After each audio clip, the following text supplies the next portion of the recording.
YouTube. This should be a short video. There really isn't much to talk about. So yeah, that's about that. But I mean, so what I can talk about here. This is some secular talk. Bloomberg. Michael Bloomberg. I think his name is Michael. Anyway, Bloomberg, New York. Mayor Bloomberg. Threatened a presidential run. I like how he says threatens. Yes, that's truly horrifying, actually. But nah, yeah, he's not someone I would vote for, that's for sure. I'm not a big supporter of him. He pretty much. He is also the person that tried to legalize abortion after birth. That was him. Now, if you watch any of my videos, you should be saying, why am I against that? Don't I support abortion? Yeah, that's kind of the thing. I support abortion. I don't know what that was, a train or what, but anyways, I support abortion of fetuses, usually within the first trimester, around the first 4 months. That is not what this guy supports, and that is not what this would be. This is essentially this straight up infanticide. This would be murder. And unlike Christians, I support actual living babies. You know, and that's the same reason but not fetuses. The same reason I'm against circumcision. It's the same logic. I care about actual children and humans in general.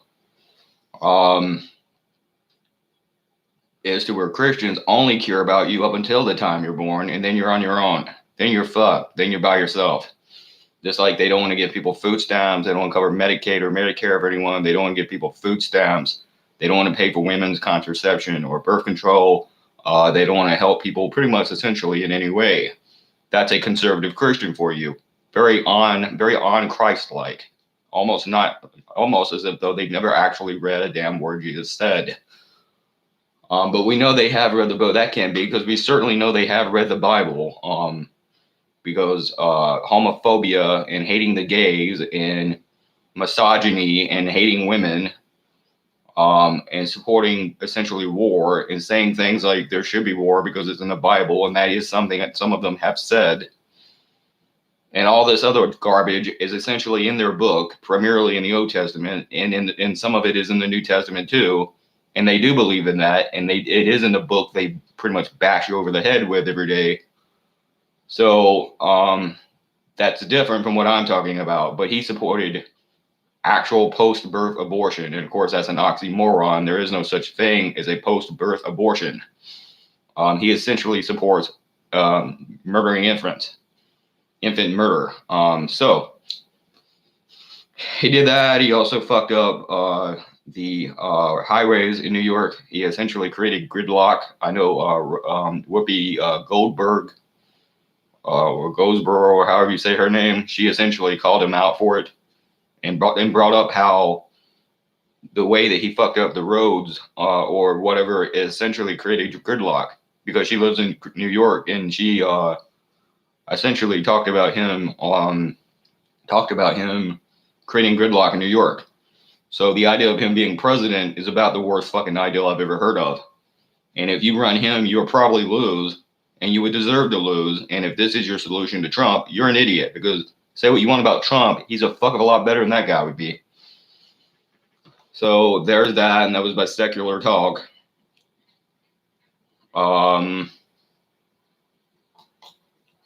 Then there is, the media has tried to spin the killing of an ISIL member by Trump.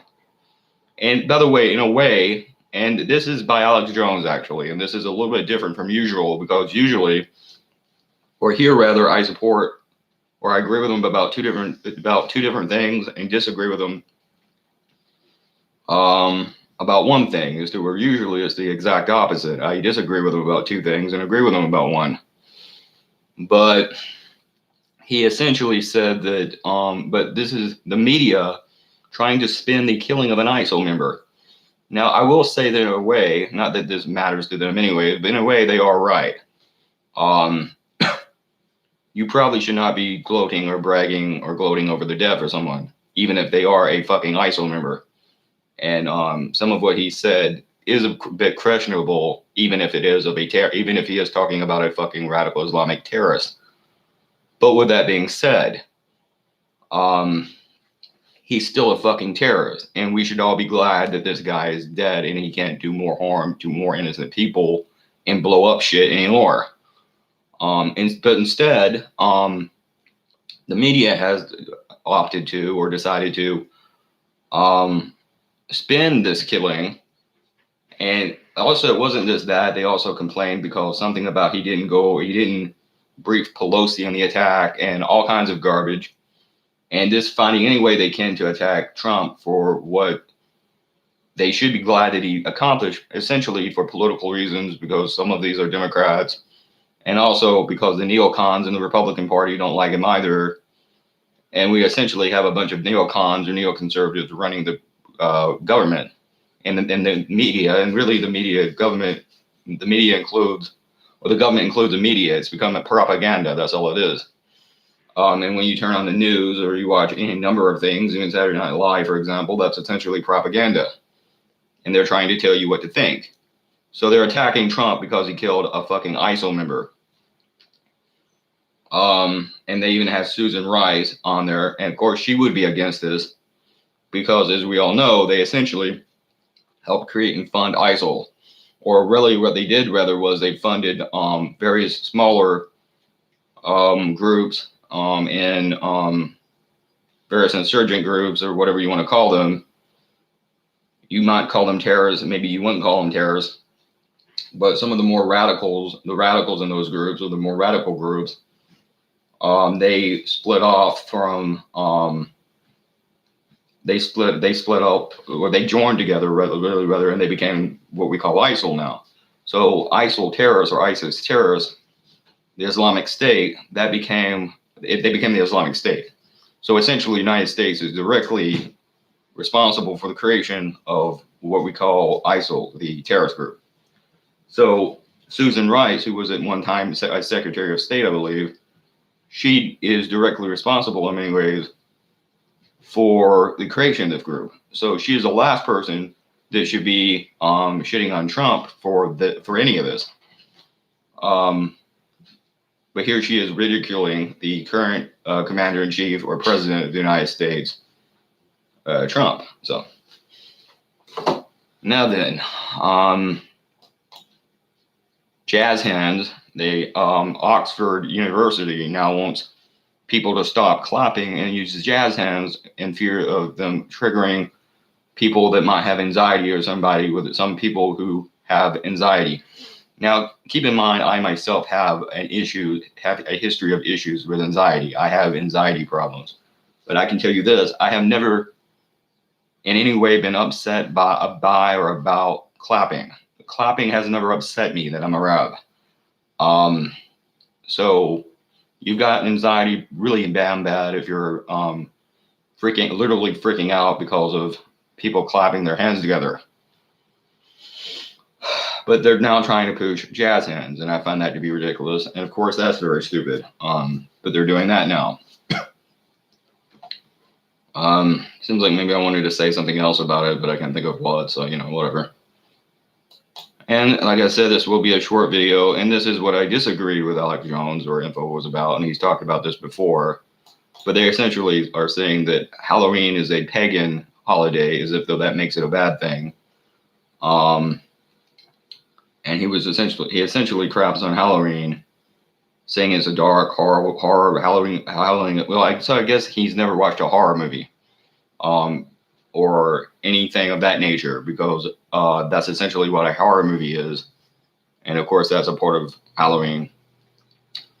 But beyond that, he's also that's representing paganism, because there are many pagan traditions from around. There are many pagan traditions from around the world that are not, or were not violent, particularly violent religions. And it largely has to do with nature. And as you know but paganism largely has to do with nature. And as you know, Judaism, Christianity, Islam has a history of a bit of history of gore and violence and things that he talks about, and death and destruction. And if you don't believe me, just open up the Old Testament. Not even withstanding just the circumcision of children that I have talked about, obviously a lot, and I don't feel like going too much into. But obviously that general mutilation of infants, children against their will, or their consent, rather, and in some parts of the world, particularly among a lot of Islamists, even older children, male and female, children are mutilated. But then there is also the issue of just open up a copy of the Old Testament sometime soon and look at what's in the Old Testament, in the murder and gore and death and destruction and genocide in the Old Testament. And it's not a pleasant book. And the God in the Old Testament, I do not believe to be God. But if he is, then we might very well be screwed, because it is far less than a pleasant deity or deity, to say the least. As to where many pagan traditions worshiped a goddess that was a much more benign figure compared to this deity, if nothing else anyways. And they had a various gaggle or pantheon of gods and goddesses, and if you didn't like one, then you maybe another one would work for you. And they weren't perfect. They could be very negative or very malevolent beings, and even the good ones had their malevolency, or could be malevolent, or they could be malevolent, but they could be that way. But that's because many of them had human character traits and human characteristics, and humans, as we know, can be very negative. People could be very negative and have negative traits, and we are a very negative bunch of creatures. And they also represent nature, natural traits. Fuck me.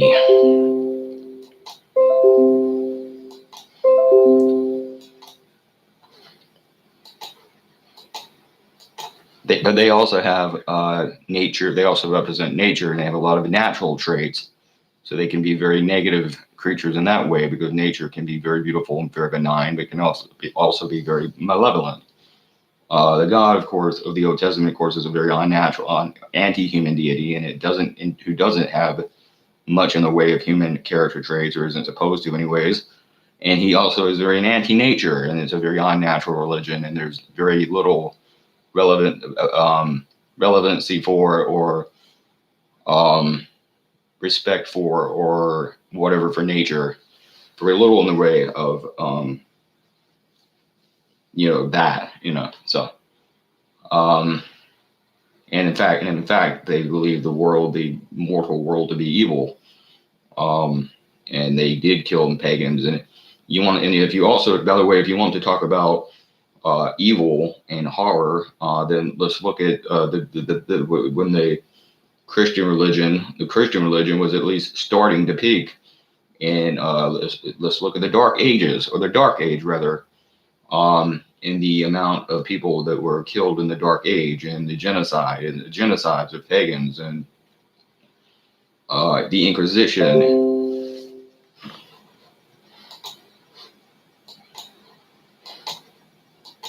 The genocides of pagans and the Inquisition, and the burning of people alive, and the religious wars among Christians and Muslims and Christians, and much of what the Islamic religion did too, and the Islamic religion still does, and the killing of Jews by Christians, and the killings of gays, and just all kinds of nonsense from Jews, Christians, Muslims. All of them have done and are doing.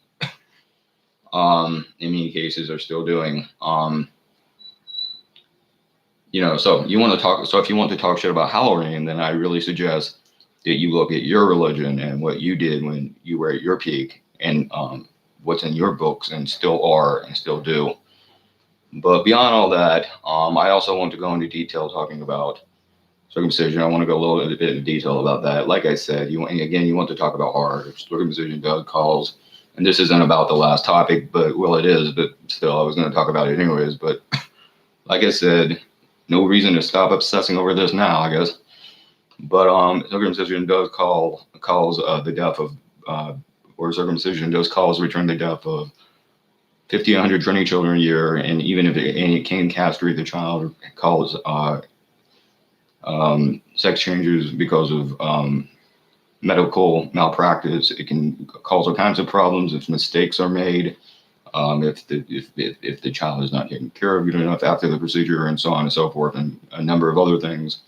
But beyond all that, also, um, it's also a problem because even if you get it right, it can still kill 20. It can still kill 20,000 nerve endings or something like that, whatever it is.